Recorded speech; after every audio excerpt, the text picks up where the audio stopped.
So if you're just joining me on YouTube, both of my iPad devices, which are new and have the new software, they're crashing when I try to use YouTube. And it's sort of a sudden problem that's across multiple devices. And I don't know if it's organic.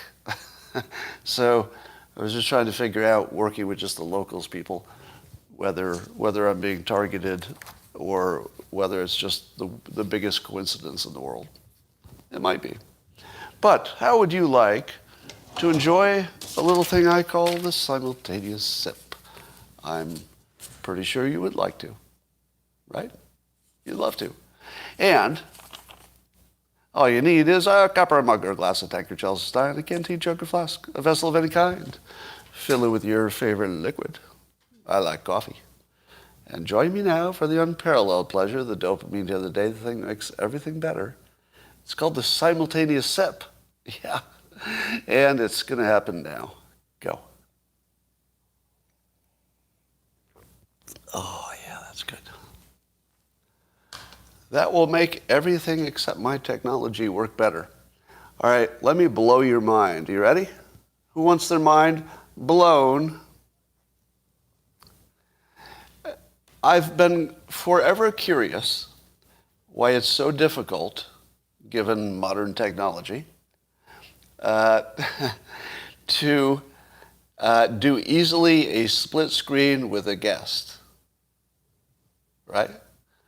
Now, you know that people do it all the time in recorded scenarios, and you know that networks can do it. So a big network can do a split screen with guests, and that way you can have a pro and a con guest. I'm starting to wonder, and put on your conspiracy hat. You ready? This is just pure conspiracy. We all enjoy conspiracy theories, right? Am I right that you regard them as entertaining? Because I sure do. Here's my conspiracy theory. Why is it that there's not a popular, easy-to-use product for somebody like me to very quickly put two experts up to figure out what's true? Do you think that's because we can't figure out how to do it live? Now, you can do it recorded, but that's a big friction, and it takes away some of the fun. But I'm starting to wonder if we had that technology, it would be a complete transfer of power. Would you watch the news if you could watch a high-end podcaster? Doesn't have to be me, right? I'm not sure I'm a high-end podcaster. I'm sort of a medium-sized podcaster. But imagine, if you would, that everything is about Joe Rogan because Trump's not making enough news lately. Yeah, I know you say StreamYard, but it's not true. All right. I know you say that there are solutions, but they all have the same problem, which is a lag. So there's either a lag, so you can't see the comments in real time, or so there's always some kind of a technology lag. But StreamYard's getting there, maybe. Now, can StreamYard, you do two call-in guests at the same time? That's what you need, at least. All right, so I'm wondering what would happen when somebody like me could bring on two guests and actually give you an actual answer, what's true, or something close to it. I think that would completely neuter the fake news, because you would have a complete, total replacement for news. Interesting, isn't it? I remember it was several years ago, I saw a quote by Mark Cuban.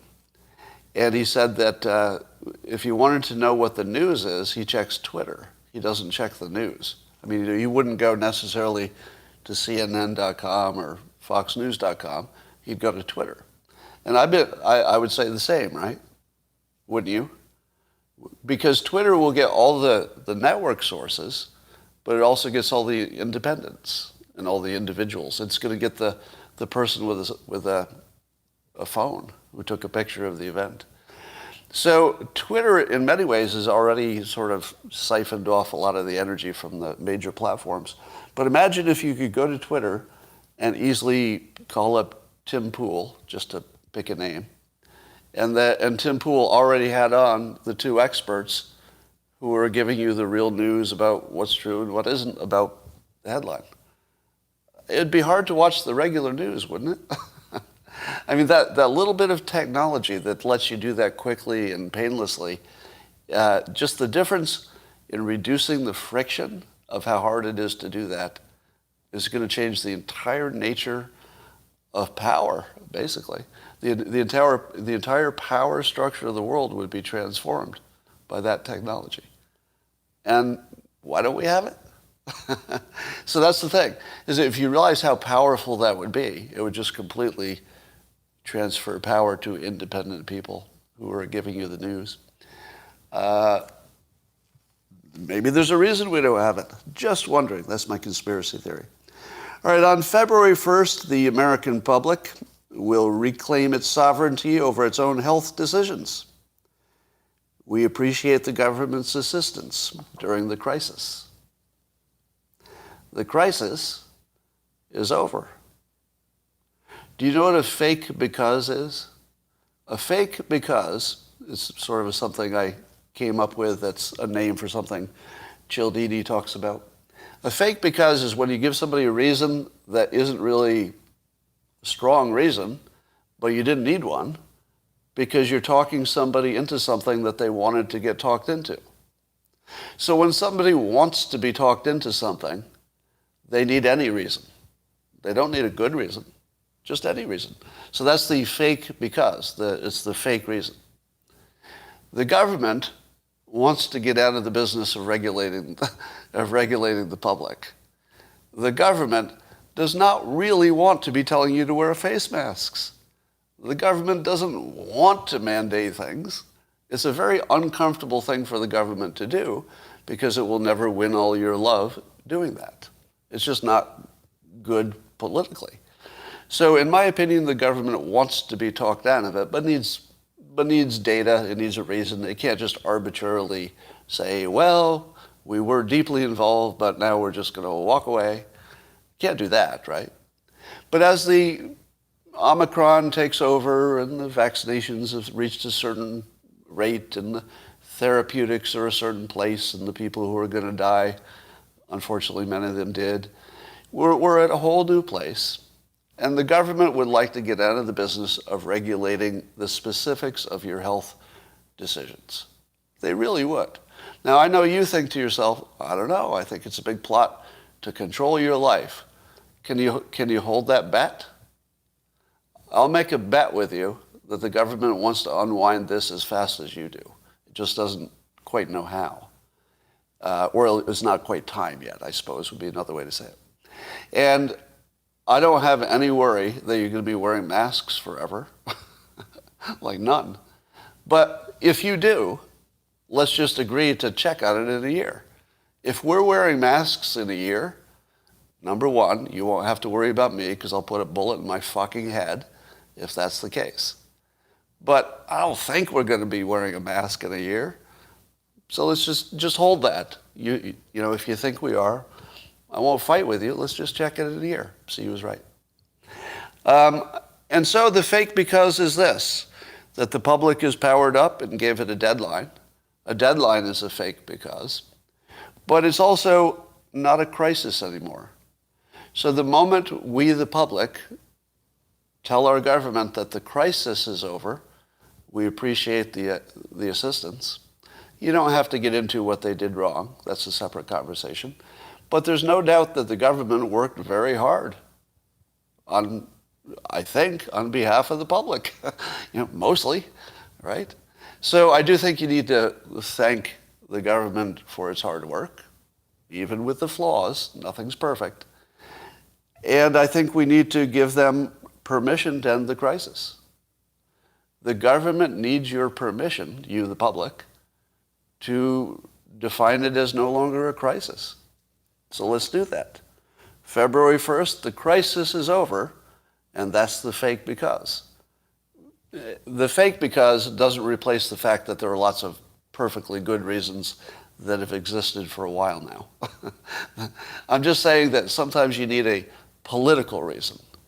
And the fake because is the crisis is over. So the more you can say that the crisis is over, the less reason there is for the government to have any control over your sovereignty. So that's the argument. Give the government a reason. Give them a reason and thank them.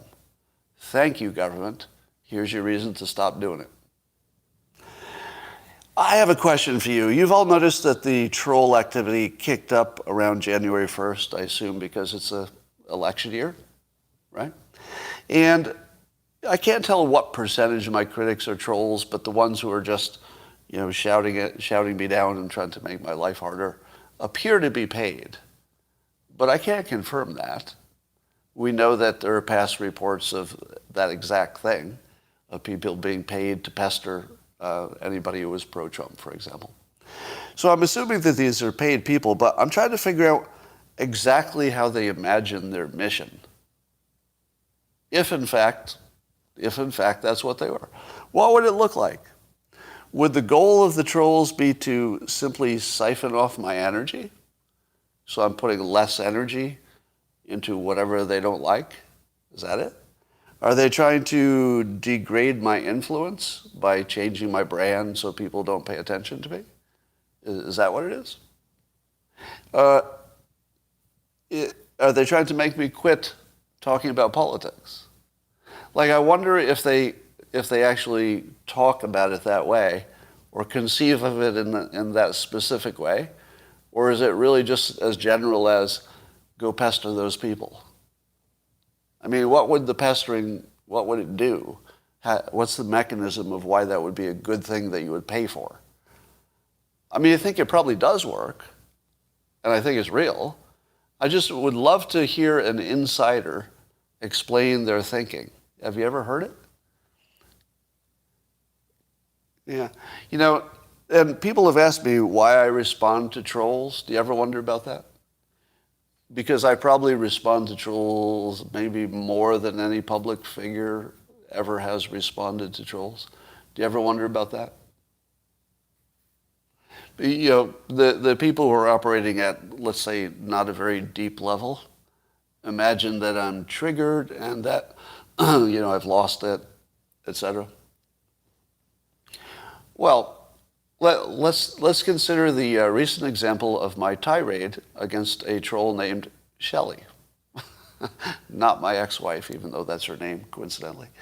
And Shelley said what I thought were some unkind things to me, and untrue, on YouTube, and I said some things back to Shelley, and that became a meme because apparently when you use the C word and in the context of other F words and you're talking directly to a woman, people think that needs to be a meme.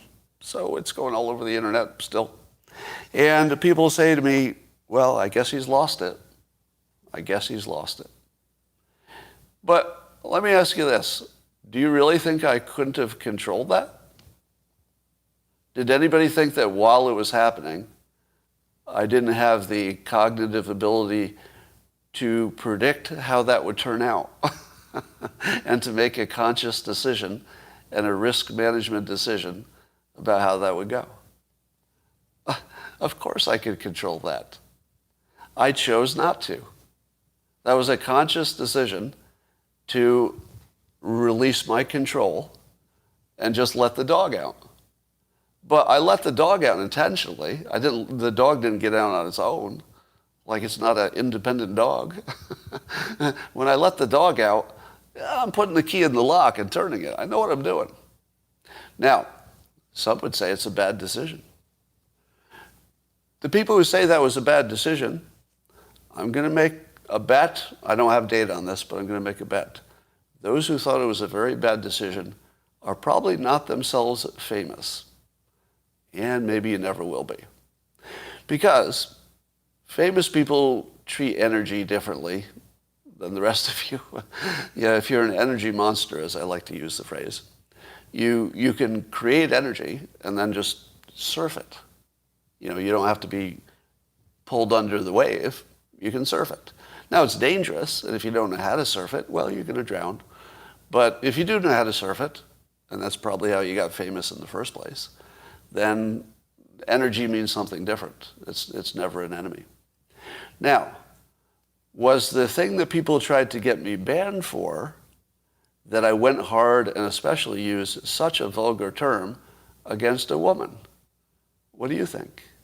Was that really the essence of why they were decided that that particular tirade would be the one that they forwarded? Because do you think they would have forwarded that if I'd said it to a man?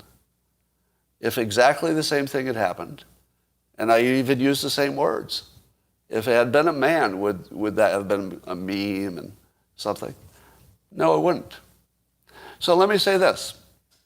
For all of you that were concerned that I used such a word when I spoke to a woman directly, at least in terms of the comments, I would say that you're a bunch of sexist troglodytes.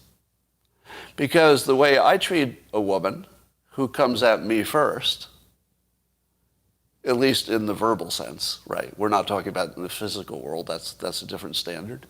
But in the exchange of ideas world, I'm not going to treat a woman differently because I'm not a sexist when it comes to opinions. I'm a sexist when it comes to physical confrontation, and I hope most of you are too, because there's a size difference, there's a danger difference that has to be recognized. But when it's a battle of opinions, am I going to treat women like they're children? Fuck no. No, if you come at me, you're going to get exactly the same treatment because I have respect. That's why. I don't think you quite understand that when I went after Shelley, it's because I believed she could handle it. It's not because I believed I would crush her because she was a woman. No, I believe that just like every other man who comes after me on social media, they can dish it out, and in all likelihood, they can take it.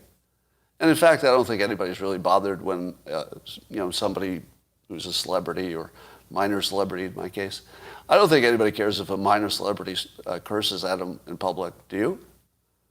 Don't you think it just was a funny story she told her family before they disowned her? I don't think that anything was bad happening on her end. I was just getting out some feelings and having fun with it. So if any of you took any of that too seriously, maybe you shouldn't. Maybe you shouldn't. But let me promise you that when it comes to the war of ideas and words, I'm going to treat women equally. And I hope that doesn't bother you. Well, actually, I don't care if it bothers you. So that, more accurately, I don't care at all. All right. I feel like this is too much about me. Let's talk about something else.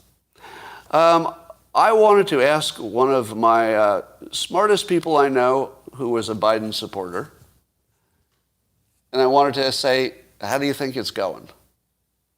And I wanted to pick somebody who was really good at arguing and thinking things through and seeing the big picture. So yesterday, when Biden was at his lowest approval and it looked like the worst week ever, I thought, well, this would be a good time to revisit some of the people who were really happy that Biden got elected, just see if they had any second thoughts. And so I thought I was going to be dunking pretty hard. And I won't name names, but somebody very smart.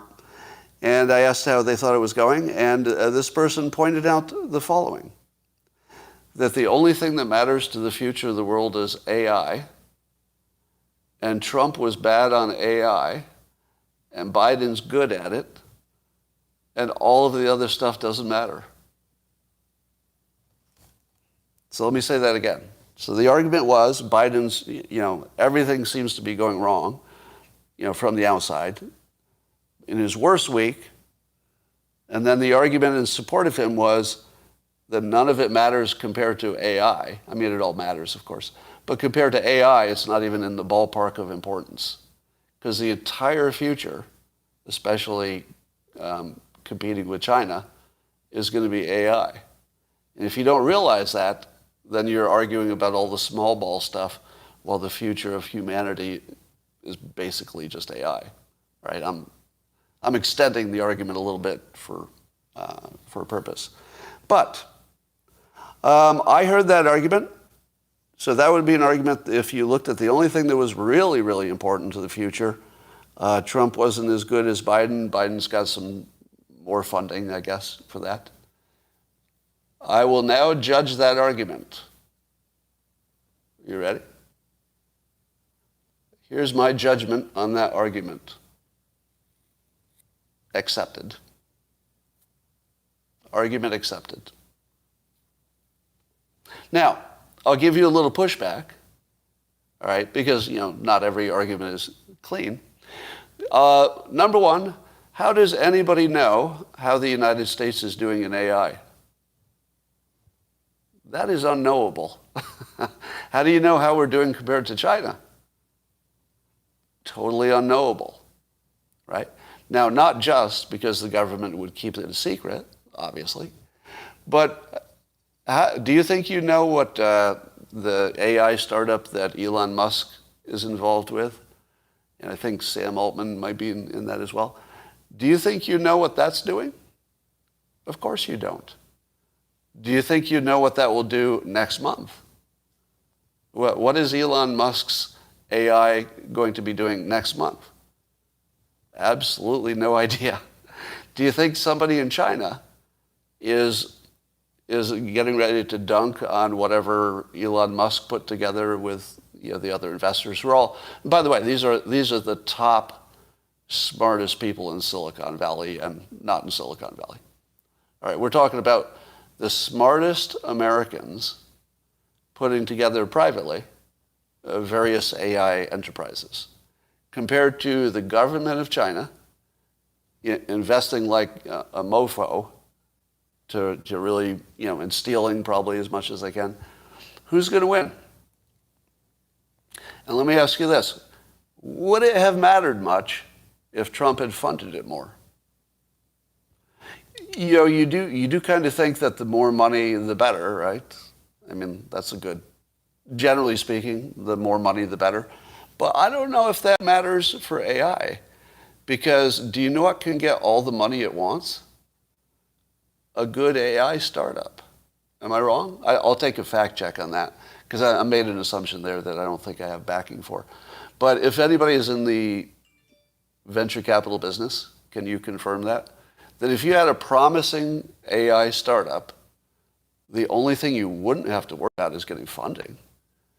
So is money even a factor? I mean, money is a factor in everything, but if you can always get all the money you want, almost as soon as you want, relatively speaking,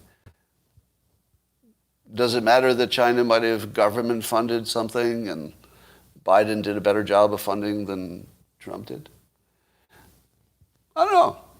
But, so there, I think you can separate the two questions. Question number one is, will the United States beat China in AI? Completely unknowable, but I would bet on the United States, with or without funding.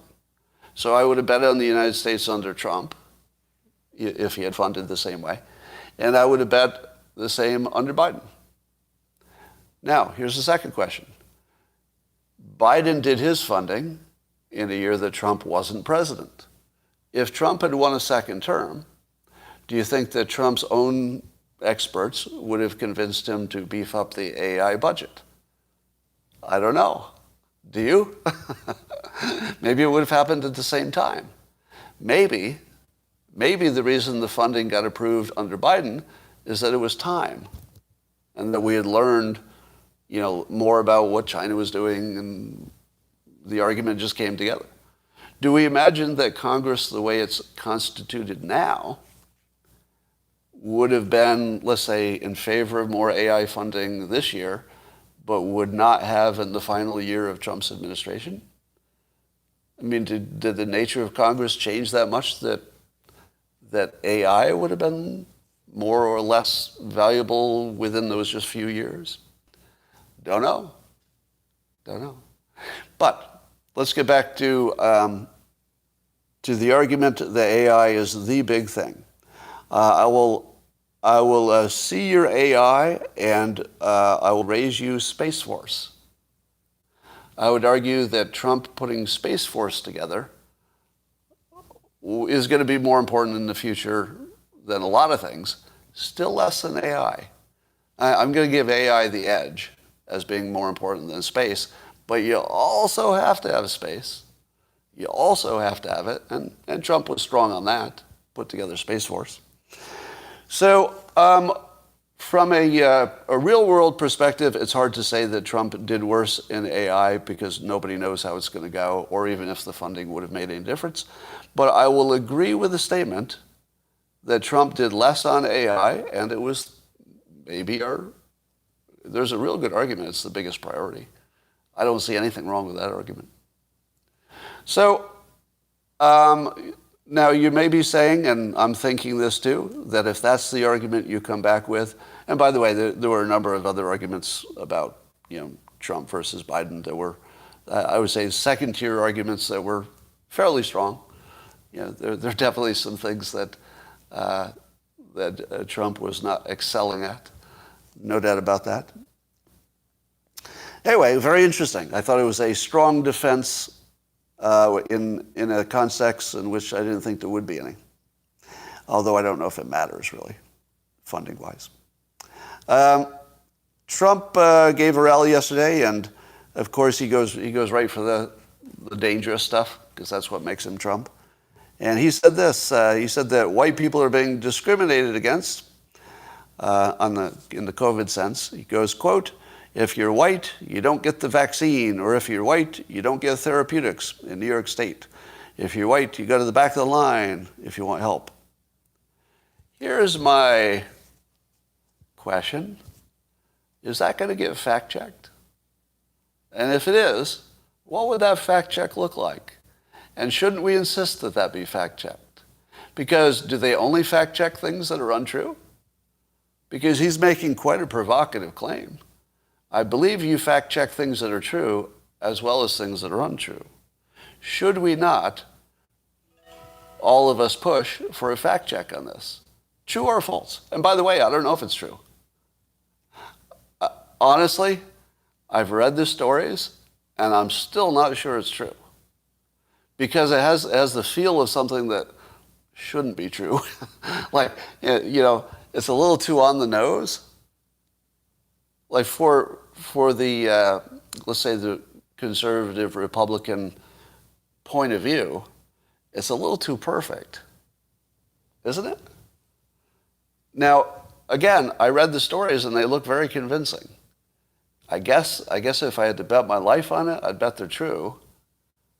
But you should be a little worried about the on-the-nose thing. Be a little worried about that. It's not a 100% predictor, but it's weirdly on the nose. So I'd like to see it get fact-checked. Now, it would be hilarious if it got fact-checked as true. Because what do you do with that? Yes, it's the fact that the government has been fact-checked and it is a racist government. Wouldn't the fact-check say that? If Trump is right. And if Trump is not right, seriously, we need to know that. All right? Because I feel like he's probably right. If I'm wrong about him being probably right about that, I would seriously want to know that before somebody else points it out, right? I don't want to get in a Twitter battle with somebody who fact-checks me on that and I found out it was never real. So fact-check it. Let us know. Or do we live in a racist country that has decided that the health of white people will be subordinate to the health of the others, or not? Let's find out.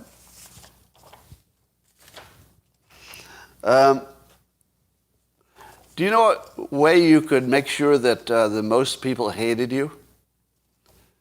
One way would be stealing money.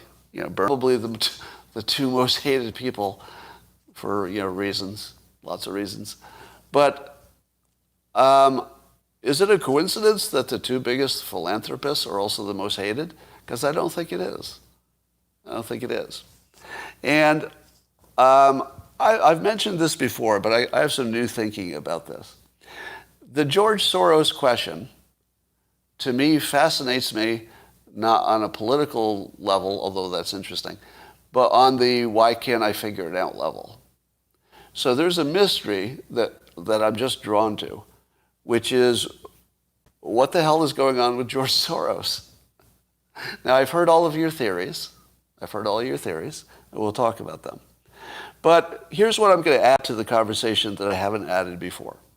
And I'll use an analogy. Recently, I talked about how if you're looking at the question of masks, which we're not going to talk about, just a quick reference, that I used an engineering perspective to look at them. And if you used a different perspective, such as a scientific one, you'd actually get a different answer. And I thought that the engineering approach was probably the better one for masks, because they are kind of an engineering solution, even more than a scientific solution. And so the engineering solution gives you, maybe a different answer than some other filter would. But if you use the right filter, you're going to get the right answer. And I would say that when you look at the George Soros mystery, what the hell is he up to and why? Some of you don't think it's a mystery, I get that. But I think the best filters for that are persuasion and maybe economics. Well, actually, I'd say two different ones. I'm going to say economics would be a good filter for understanding Soros. How is he trying to profit, for example, right? Because if you didn't understand economics, you wouldn't understand how he could, let's say, drive down a currency and still make money. You wouldn't understand how disrupting things would give you an opportunity to invest, right? So you should have a background in economics to have a pretty solid opinion on what George Soros may or may not be up to, which might be different from what he says he's up to, right? The other filter is the Gell-Mann filter. Now, the Gell-Mann filter says that if you're famous, or actually more generally, if you're an expert on something and you read about it in the news, you know that it's fake because you're an expert. But the very next story you read is not in your expertise, and you think, oh, that one's probably true. But the people in that expertise are saying that's not true. So you easily are confused in thinking that the news might be mostly true and just coincidentally wrong about your expertise. But in fact, when you're famous, as I am, you realize that the stories about yourself are almost never true. Almost never. So what are the odds that I, as a famous person who has read many, many articles about myself and opinions about myself, and I can see that they're almost always wrong, at least in some large ways. And when they do the mind reading thing, where they imagine, whoever it is, imagines they know what I'm thinking, that's always wrong. Like always. So, should I believe that after seeing, I guess, maybe thousands and thousands of opinions about me, and seeing how wrong they are universally over a 30-year career, why would I believe that anything said about anybody else famous was true? Why would I believe that anything you said about, pick a famous person, it doesn't even matter who, just any famous person. Why would you believe it was true? Especially the parts about what they're thinking. Because that's the part they get wrong with me 100% of the time, right? So if you're not famous and you hear a bunch of things about a famous person, you probably think they're probably true, don't you? Wouldn't your mind go there? Probably true. It's like if you get accused of a crime. If you see somebody being tried for murder, do you think they're probably innocent? No, they're charged with murder. They're probably guilty. So if you don't know economics and you're not famous, you're going to see Soros completely different than if you have those two perspectives. And if you only had one but not the other, I think you'd still be confused about him. Now, here's the other part of the mystery. Have you tried to do a search on George Soros to find out what his opinion is, especially about open borders? Because that's the one people talk about the most. Go to Google, your favorite, or even DuckDuckGo. I don't think it matters. and just try to search and find out what Soros thinks about open borders. I couldn't find it. I spent some time this morning looking for it because I wanted to remind myself of what is it he thinks is a good idea. You can't find it. Now, did he do that? Who did that? Now, it could be because the search engines believe that the theories about why he's doing what he's doing aren't true. So they may have just scrubbed them. Or did he do it? I don't know. But I know you can't find it. So the only thing that I could find, readily, I'm sure if I spent another hour and went, page by page into the 25th page or something, DuckDuckGo gave me the same outcome. Try it. See, that's the weird part, is that if DuckDuckGo had given me different results, then I'd know what was happening. But that's not what's happening. It's just gone. I don't know where it is. If it was ever there, I don't know. Maybe it was never there. That could be part of the mystery. So I have this huge mystery about it. And let me talk about the economics. I heard that, here's some things I heard about him. That, first of all, did you know he's giving away his fortune? Right, so here's somebody who's giving away, and it's confirmed, it is going away. His fortune started, big, and now it's smaller. And he is very aggressively giving it away. Look, here's a case of cognitive dissonance right here. In all caps, Scott speaking out of ignorance, says the right lane bandit. Now, what is it when somebody yells at you in caps and makes just sort of like a generic thing? Now, isn't the entire thing that I'm talking about right now my ignorance? Wasn't my point my ignorance? I said there's a mystery, I don't understand, I'm therefore ignorant. So the troll comes in, and then he says, Scott is ignorant. That's what I'm saying. See, you're trolling. You can't even troll properly. You're so fucking dumb, you can't even troll properly. And I've got to think that's got to be the lowest bar for talent there could ever be. Here, troll, I'd like you to go in and insult this guy. Just say whatever he says is true. Just say the opposite. Okay, I got it. Whatever he says is true. I'll troll out by saying the opposite. Got it. And then I say, well, I don't understand what's going on here. And the troll says, you don't understand what's going on here, in all caps. And I wonder if there's any kind of a performance review for trolls. Like, does he have a boss? Is the boss going to look at that and say, God, there was one fucking rule. You listen to what he says, you disagree with it. How many times do I have to tell you, don't agree with him, disagree with him? The all caps part is brilliant. I like that you did that because people really respect it when you say all caps, and that will give great credibility to your opinion. But please, go try again. Say the opposite of what he's saying next time. The opposite. That's how I imagine his performance review goes. Anyway, if you knew that he were giving away his fortune, and that's confirmed, do you believe that Soros is in it to make money for himself? Go. In the comments, knowing he's giving his money away, is he in it for the money? Did I mention he's giving his money away? And then the question is he in it to make money? No. No. And then I heard a comment that he gives his fortune away in part to reduce his tax burden.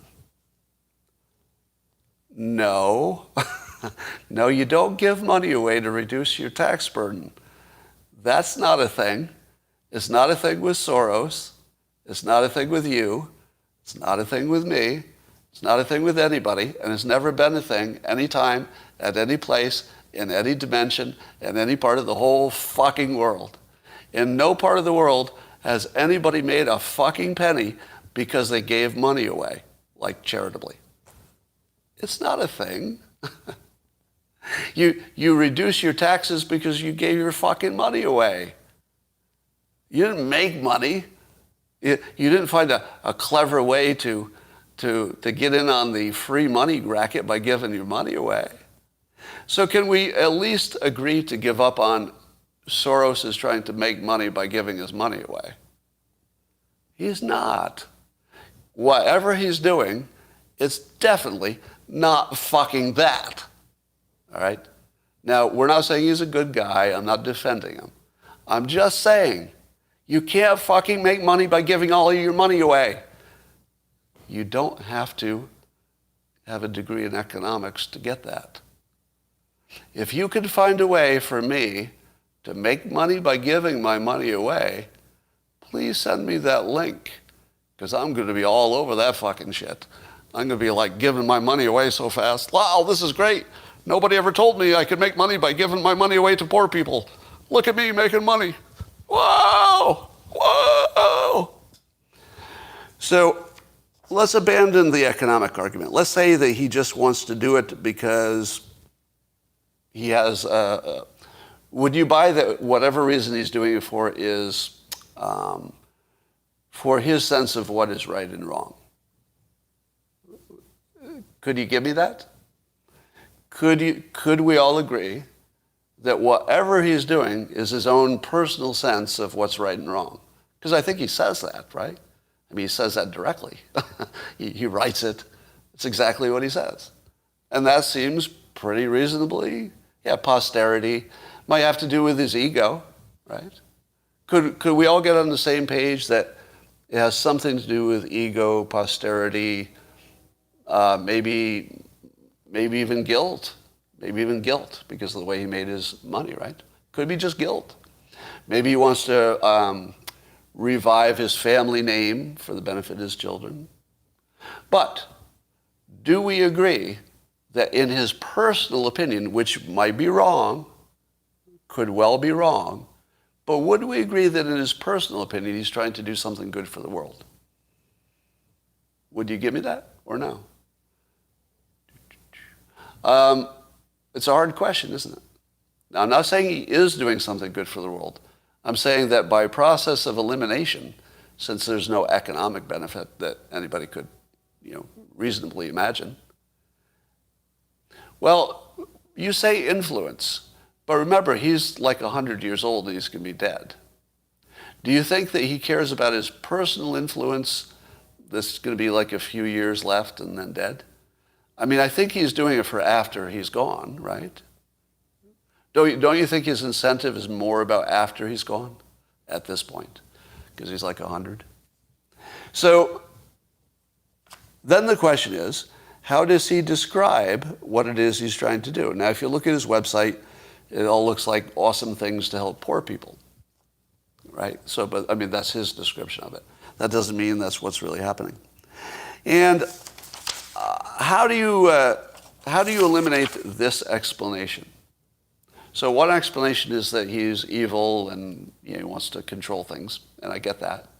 And I'm not eliminating that.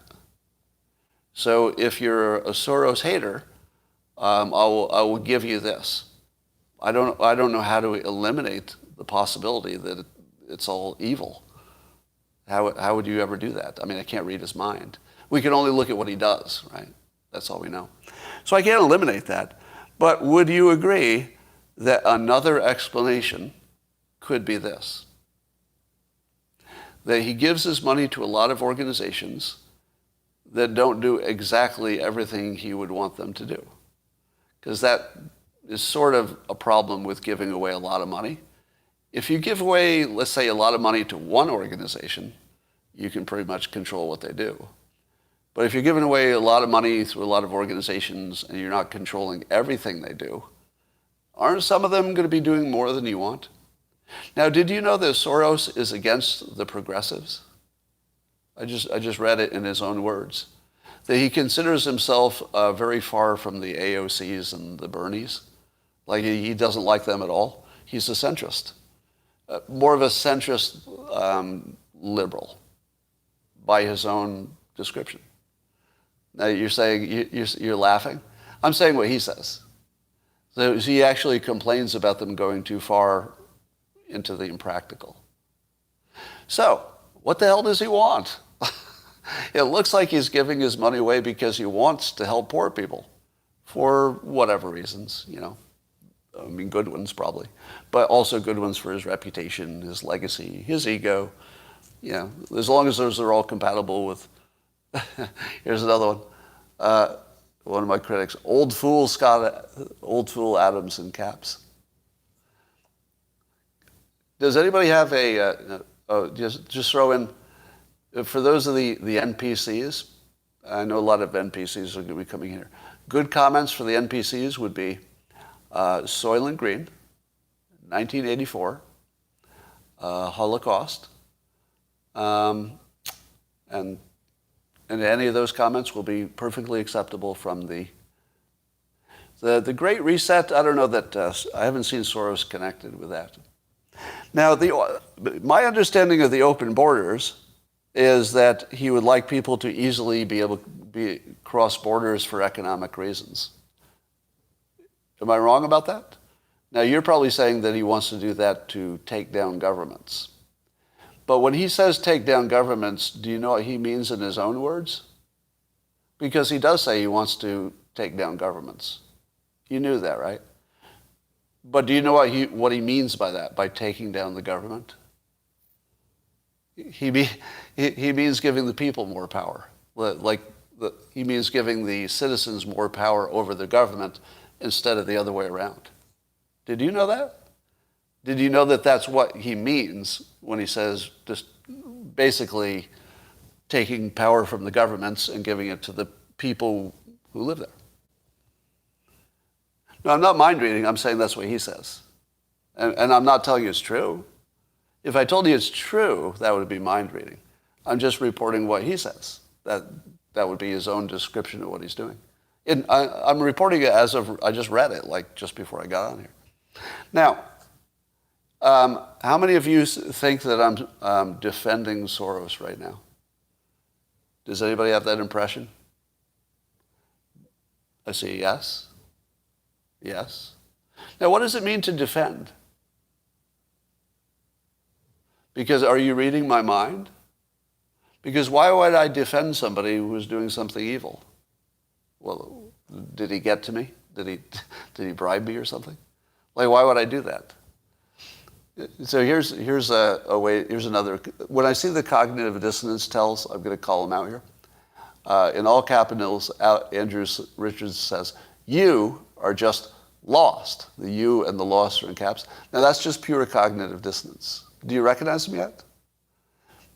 This is the kind of comment you get, especially the caps, when somebody's finding that their belief system is getting challenged. Now, I'm not even telling you you're wrong. Have I?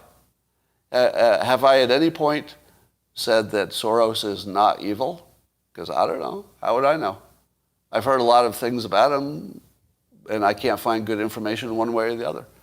But I'm telling you that if you haven't considered all the possible explanations of what you see, you could be blindsided. Let me ask you this. How many people have a background in economics and are also famous but disagree with me about Soros? Or I'm not even sure I have an opinion on Soros. I guess my opinion is I don't have an opinion, but I can't rule out the possibilities. Yes, me. So here's the way to look at any differences we have, okay? So I would assert that anybody who has a degree in economics and is also famous would have a opinion about Soros that's close to mine if they just sort of spend 5 minutes looking into what he does. Now, does that mean I'm right? No, the tough part is finding out which filter is the right one. Because you know what has been the most, do you know what's been the most accurate filter on reality in the last several years? Let me see if you can get this. What has been the most accurate filter on reality, or frame, if you will? What's the best frame? Not the simulation. Technically that is the right answer, but I'm going for something different here. The most accurate predictive frame is that everybody's lying to you. and all the data is wrong and the experts are wrong. Now, I don't know. I just gave you all my logic for why, economics, blah, blah, and Gell-Mann theory, blah, blah, blah. But how well does all of my smartitude predict compared to, I don't know, I think everybody's lying. It's both pretty good. I don't know if I've beat the average of just assume everybody's lying. And if there's money involved, doubly assume they're lying. Am I wrong? See, that's the problem with the world today, is that if you just assumed everybody's lying all the time, you're going to be right at least 80% of the time. And the 20% you think you were wrong, you were really right, but you didn't learn that they were lying to you. So, Scott's been lying to his audience, he says.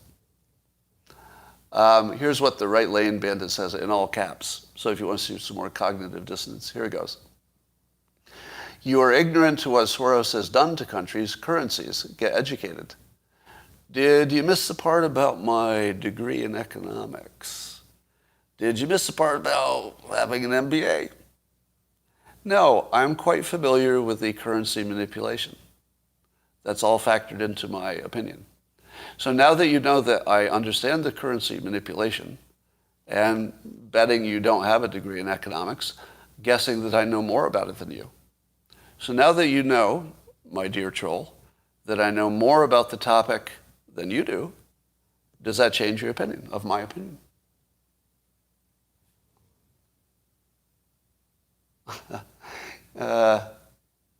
So here's another troll, I think. He's quoting me. He says, if I couldn't smoke weed, I would have killed myself. Scott Adams, self-help genius. Well, no, that's a true statement. I probably would have. But that doesn't mean you should smoke weed. I definitely don't recommend that. All right. Let's not lose time with the trolls. The trolls are interesting because they teach you cognitive dissonance, which actually turns out to be my next thing. So when I started realizing that people were not disagreeing with me and were not critics, but rather they were suffering from binary syndrome. Binary syndrome means you think there are only two opinions, and if somebody doesn't fit into one of them, then you just assume they do. And then they get mad at their hallucination that somebody fits into one of the binaries. So here's the power of reframing. And this is why I'm thinking about writing a book on this topic. Reframing isn't about going from what's untrue to what's true. It's about two frames that can both explain the world, but one of them has more utility. That's all. It doesn't mean it's true. And here's one that has more utility. Instead of thinking of my critics as people who are mad at me or disagree with me, when I reframe them as people suffering from binary syndrome, the inability to see anything but two sides, all of my, any stress about being criticized goes away. Because when you see them as mentally disabled, which I believe they are, temporarily, you don't have the same feeling about their attack. So if somebody, let's say, is if you went into a crazy place where somebody was actually mentally disabled, and they threw some mashed potatoes at you, you got hit in the head with some mashed potatoes. Now, if you knew it was somebody who couldn't control their mental process, you'd be like, okay. You'd get over it right away. But if you thought somebody who could control it did it, it'd be a whole different thing. So the way you think of things completely changes how your body feels. So I would recommend this. When you see people disagreeing with you, you can still respond and the way you were going to respond. You could act the same. But just internalize it as people with binary syndrome, if that's what's happening, if it's the two-option problem. And I saw another reframe today that I reframed somebody's reframe. So somebody was mocking me for getting vaccinated and used the hashtag referring to themselves as purebred. Have you seen that? The unvaccinated are considering themselves, pure humans, whereas the vaccinated would be, I guess by their telling, part human and part engineered vaccine or something. So he's trying to dunk on me with this hashtag purebred, which is an interesting take, because here's somebody who's worried about an engineered vaccine, but not worried about a potentially engineered bioweapon. He's not worried about the virus itself. And I thought to myself, can you call yourself a purebred if part of your body is a Chinese engineered, allegedly Chinese engineered virus? I would say that makes you an android. Or not an android, but a, what is it when you're half human and half machine? What's that word? You know, that word. I think we need a new kind of science. Our regular science has not worked. And I would like to push for science A and science B. Science A would be the science that, let's say science classic, where cyborg, thank you. If you get COVID, and it turns out it's a Chinese engineered virus, and any of it stays with you, you're a cyborg. I'm sorry. So let's have science A and science B. Science A would be the randomized controlled trials, the scientific process as you know it and as it's taught in school. So science A would be science classic, but as we can see, it's not helping us as much as it should. So we need a new science, and I would call it an anecdote-based science. So instead of doing all the controlled trials, it would be a whole new branch of science which was based entirely on anecdotes. So you would make your decision on vaccines based on one thing you heard about. Or you heard about some athletes dying. Instead of doing a study, you would just say, athletes dying, boom, vaccine's wrong. Now, a lot of you are thinking to yourself, oh, Scott, get out of us with your The Onion sarcasm parody. I'm not so sure it's a parody, because in order for this to be a parody, wouldn't I have to know that the anecdote-based science got the wrong answers? See where I'm going? Look at the last year or two. Did the anecdote people get it right more often than the science people? I don't know. I don't know. I really don't know. And the science people are lying to us so thoroughly that if science says A is true, but you're looking at your neighbor dying, and you're like, I don't know that that's safe. My neighbor just got killed by it. Is that anecdote less valuable than the absolute unadulterated bullshit that is being sold to us as real science? I don't know. If you asked me 6 months ago, I would say, ha, ha, ha, ha, ha, ha, get away from me with your anecdotes. I believe in real science. Real science, scientific process, peer review, randomized, controlled trials, people. Anything less than that, I will not accept. And then you find out that the randomized controlled trials are just for the short term. And maybe the numbers are all fake or not. You don't really know. But you do know your neighbor just died in his driveway. You know that. And you know he died in his driveway a week after getting vaccinated.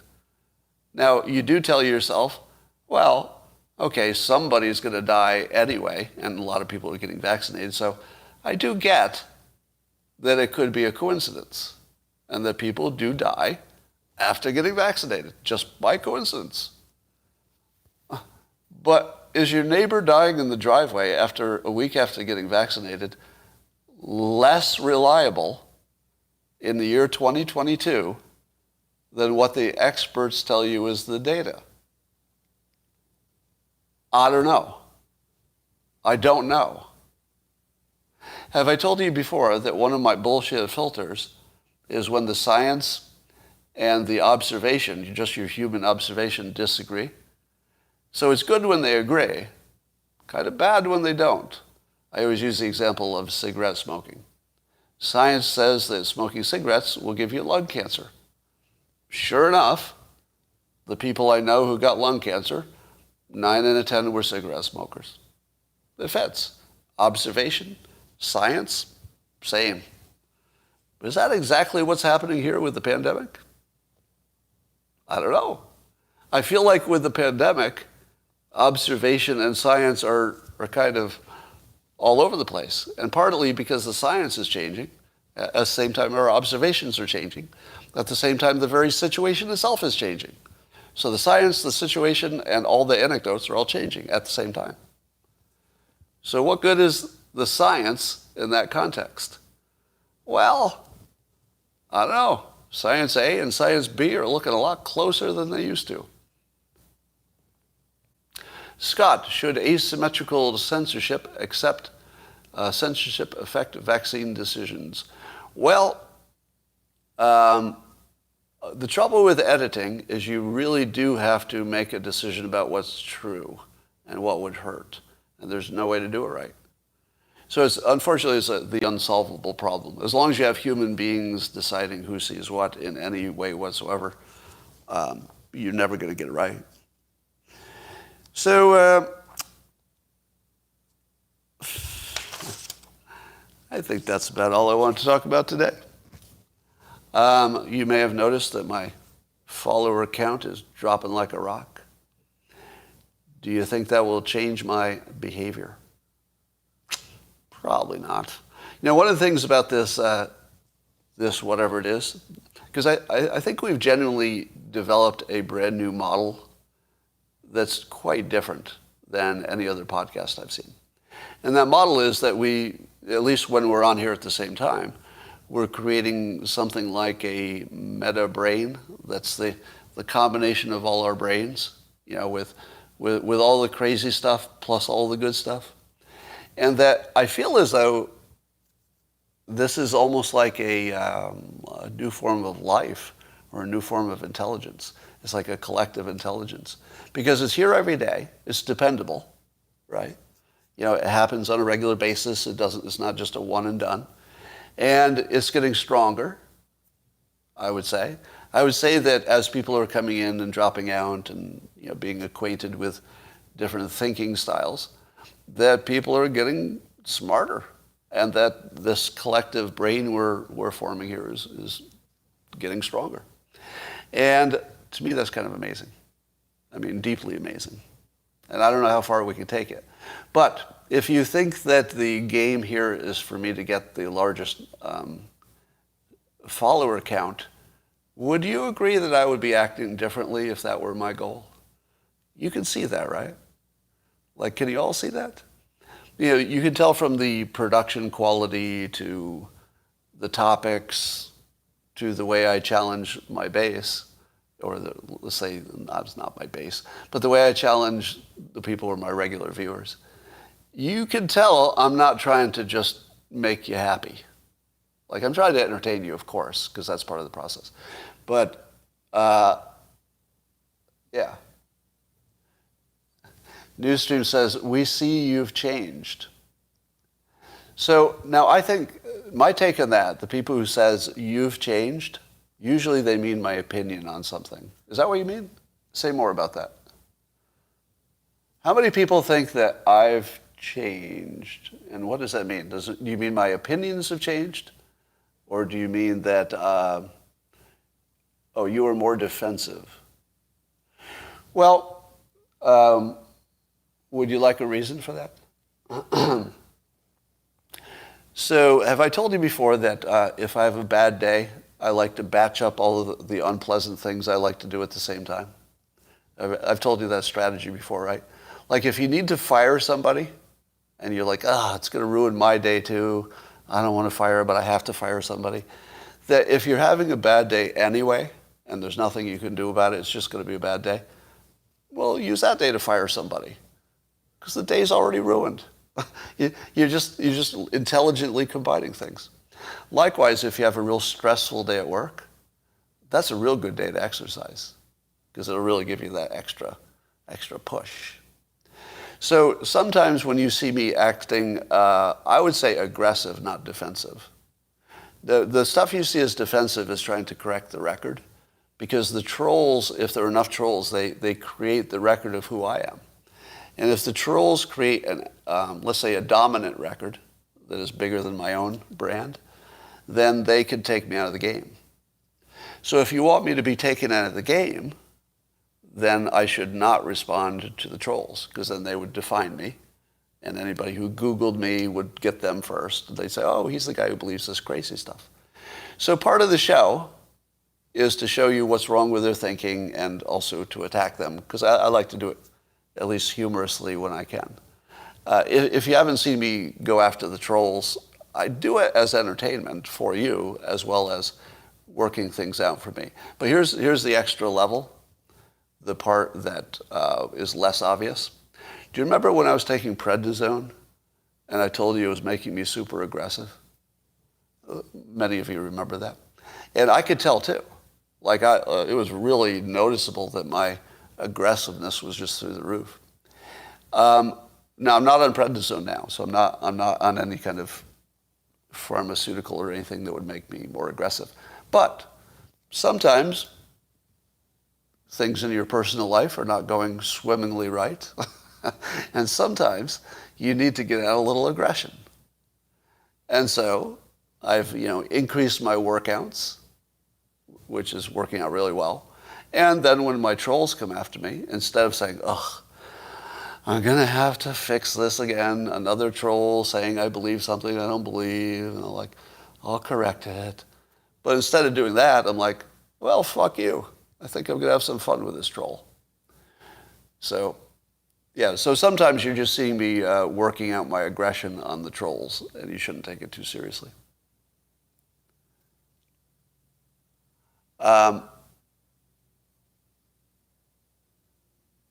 Is binary syndrome a new filter? Yeah, you could think of it that way. The binary syndrome works the same the way Trump derangement syndrome worked. It's a way to explain what you're seeing that's hard to explain otherwise, without assuming you're the one who's wrong. So if you want to remove from the option set that you're the one who's crazy, Trump deranged syndrome did that. It's like, oh, I get it. It's the other person who's crazy.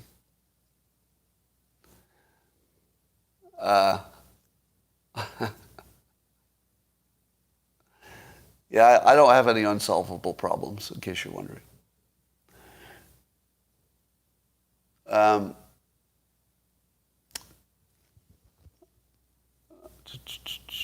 Didn't hear what you thought about Soros' funding of Marxist DA campaigns. Oh, that's a very good question.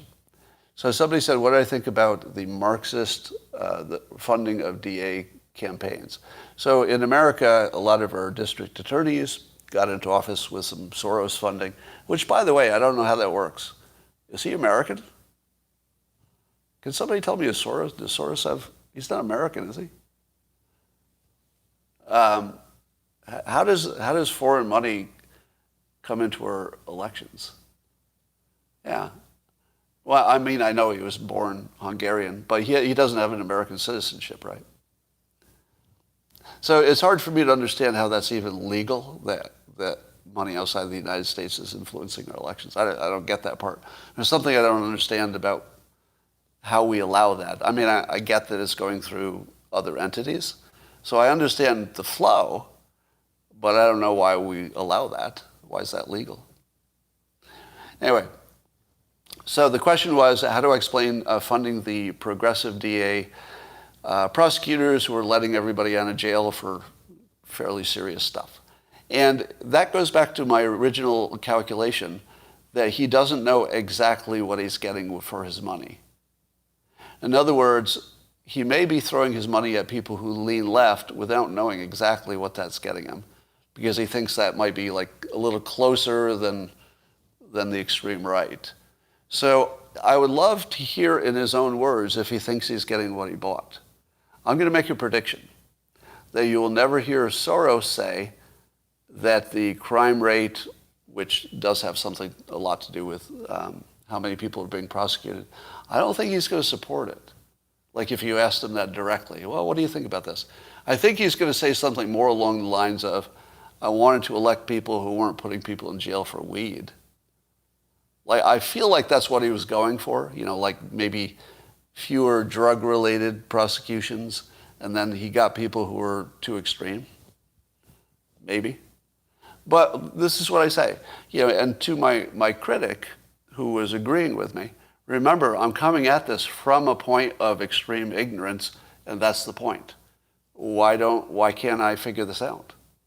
If it's such a big deal, it shouldn't be that hard to figure out what he's up to and what the problem is. Anyway, I'm not supporting George Soros. As always, I'm non-binary on this. I just want to understand it. If there's some reason to hate him, I'm all in. Hey, if you have a good reason to hate him, and I'm completely open to the fact there might be. I mean, I hate him just for putting money into American politics. So that's it. All right, that is what I have for today. If the news gets more interesting, so will I. But until the news does, I'm a little bit bound by that. And I will talk to you tomorrow.